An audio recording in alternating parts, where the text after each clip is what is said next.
Wow, after two thrillers, we come to game 3 with score 1 apiece, with Magnus striking in the first game, taking advantage of Nakamura's terrible blunder, and then Hikaru Nakamura showing his endgame masterclass to us to beat Magnus Carlsen to level the score 1 apiece. So we come to game 3 of this match of the final of MC Invitational Tournament 2020 with $70,000 at stake. Who will run with money? Carlsen with white pieces in game 3 opens with d4, knight f6, c4, e6, knight f3, d5, the anti-Indian variation of Queen's Gambit decline we see on the board, knight c3, and bishop e7, not going for the Ragozin, still sticking with this compact line. Bishop f4 from Carlsen, not going for the London system. Bishop f4 reminding me. e3, solid structure. Knight bd7, again solid move, and this was taken and castling. So Queen's Gambit at the board, with Nakamura capturing the pawn on c4. c5, this was taken, and Carlsen regains his pawn back. a6, knight g5, b5, striking at the bishop. So bishop takes e6. Well, this is a good move.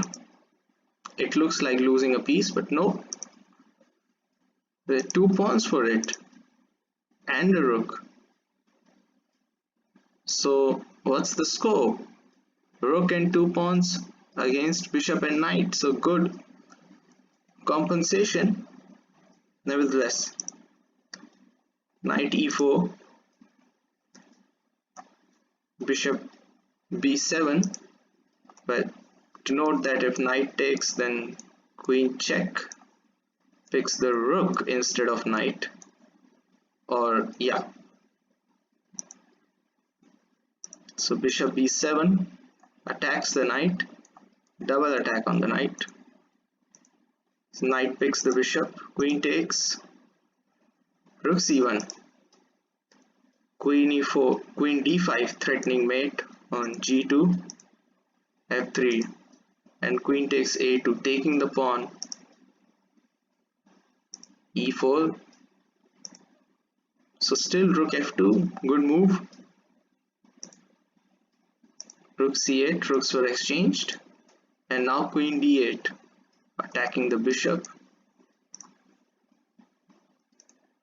Queen e6 defends the bishop, and now bishop d6, exploiting this pin, threatening devastation on f8. So queen e8 defends. If takes, then knight takes, queen takes, and now bishop b4. Good move indeed. And Grishuk says bishop b4 was the move of the match. Well, let's see what happens. Okay, what does this move do? It stops these pawn advancing with 2-1 majority that Nakamura has on the queen side. Not to forget, his pieces are a little bit backward, although he has two pieces for a rook, but he has to invest two pawns as well. At the moment it looks like one pawn. So bishop b4 stops this a5 move. Good move indeed. Knight e6, rook d2, so rook now activates. King f7, king f2, knight comes back to f6, king e3, and here, when I was watching this game, I was expecting Naka to play king e8, and the position, I don't see how white will be able to get a breakthrough in this position. Let's say bishop c3, king e7, h4, h5, the position gets locked at the king side. Bishop b4 check, king e8, rook d6, the knight is defended by the bishop, so no threats. The pawn is also defended by the bishop. So knight goes to d8, bishop and rook attacking the knight, and knight e6. I don't see how could Carlsen be able to convert this, but here another mistake from Nakamura. He doesn't go for king e8, which he should have, but he goes for g5, and this puts black in a lot of tension, because with this move played, this knight looks a little bit shaky. This bishop is also loose, it has no defenders, and also it although it defends these two pieces, but it doesn't look good at sitting at c8. It should have been here on c4, just controlling crucial squares here, and this knight also controlling these two squares. It would have been a very good position, but g5 is just too casual, just puts this knight in jeopardy. Let's see how Carlsen exploits this. Rook d6. So he starts to build a lot of pressure at this moment. Knight d7, g3 little by little. Now knight e5, that's a good move. b3, h5, so now he's pushing his king side pawns, and h4 just closing it out then and there. Exchanges, knight comes here, attacks the pawn. Bishop e1 defends the h4 pawn, very crucial. And now a5, so Nakamura is pushing his queen side pawns. Rook d5, attacking this pawn, and now Naka cracks. He plays a4. Well, the better idea should have been to play knight e to f4, giving up that pawn and trading it with this bishop, taking h pawn, and this pawn creates a very good attacking chances at the king's side. You can try to give this pawn, but still white stands better, but some serious attacking chances. He can take this one as well, but then this pawn can stand loose in this position. Let's say king f2, knight g6 takes, bishop e6 attacking this pawn, and if this happens, then this, and then pawn can sit very well on b3, but he cracks. He plays a4, so rook takes h5 and knight ef4. So he wakes up one move later, but it's too late. Rook g5, a takes b3, creates a pass pawn, attacking the knight, h5, knight f8. You could have played king f6 attacking this rook, but the position is already hopeless for Nakamura. Bishop c3 just stopping this b2 move. b4, bishop b2, and the best move would have been to put this knight on e6, but Nakamura was running very short of time. Losing on time with Nakamura is unusual, but he plays knight e6, but knight 8 e6, and this just too casual. Now rook f5 check. It was agonizing, basically, I should say. King g8, rook takes knight, bishop takes, king takes, bishop a6, but to no avail. Two passed pawns are deadly in the middle of the board. f4, bishop e8 check. It's all lost. Let's see how Carlsen wraps this up. And here Nakamura resigned the game. If bishop takes, then play f6, and there is no defense to f7, f8. It's a hopeless situation. What a job this bishop does. It's my man of the match. Probably the man of the match, I should say. It blocks these two, and bishop e4, termed by Grishchuk as the move of the match, rightly so. So, heading into game 4, Carlsen is leading with 2-1, and he needs just a draw in the final. Will he be able to do it? Let's join the game. Carlsen with black, Nakamura with white plays d4, knight f6, c4, e6, queen's gambit declined, anti-Nimzo Indian variation again, knight c3, and now c6, transposing into the semi-Slav defense.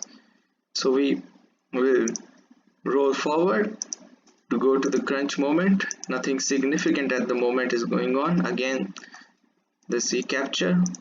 Pawn we saw in the last game, that was by Magnus, and some exchanges going on. Knight c4, so queen c7 comes, bishop e2. All standard moves, nothing fussy happening here. Rook d8 placing itself against the queen like this. White develops, now b6, wanting to develop the bishop on b7, so, and now bishop f3, bishop a6, pinning this knight. So there's only one way to defend this. Probably he can play knight e5 in this position, try to give this up, but that won't be good. There's only one way to defend the knight, and that is queen b3. So rook c8, rook c1, c5 takes, bishop takes knight, queen takes, pawn takes, knight a4, knight comes here, queen b5, placing the rook, and here the best move would have been c4, but incredibly here Carlsen gives Nakamura a chance to redeem himself and probably go for a win in this position, and is to play queen b8. This was taken, so now Nakamura has a passed pawn in this position. He's a pawn up. He is a passed pawn up, I should say, and he has some good winning chances in this position. But at c6, it's not so easy with two rooks lining here, all minor pieces at the queen side. It would be very difficult. This is isolated pawn, by the way. It is defended by the rook and this bishop, so it could be very difficult to hold on this pawn. But let's see, knight e5, rook c3, defending this pawn from the bishop. Knight takes with check, pawn takes, king f8, and here what I thought, he could have played rook c7, tried to double up the rooks, but he played king f8 instead. And now rook d1. Wow. So just try to cut these files, these squares. King e8. Rook jumps into the 7th rank.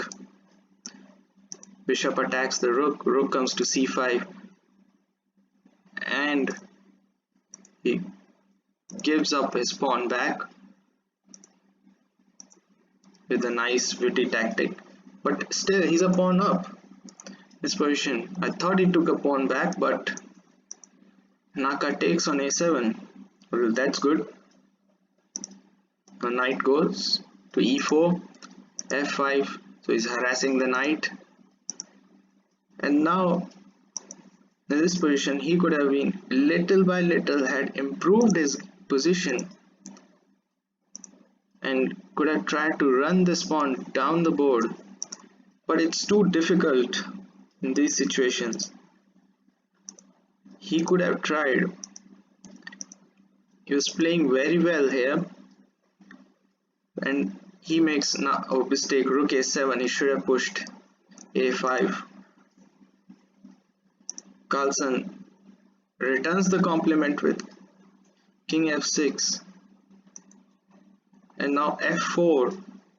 So Naka is in a good position, and if he is able to convert this, it would be an awesome achievement to come from the dead with trailing a point with this game, do or die situation. And Naka is in the hot seat. Basically everything Naka would have wished, he could have done it here. He plays a5 and h5. Well, and here the tragedy struck Naka and he blundered. He could have played h4. Let's have a look at that. h4. If he had played it, pawn takes, rook d6 check, king e7, and now a6, and things would have been deadly dangerous for Magnus. King d7, king h2, just try to hunt these pawns,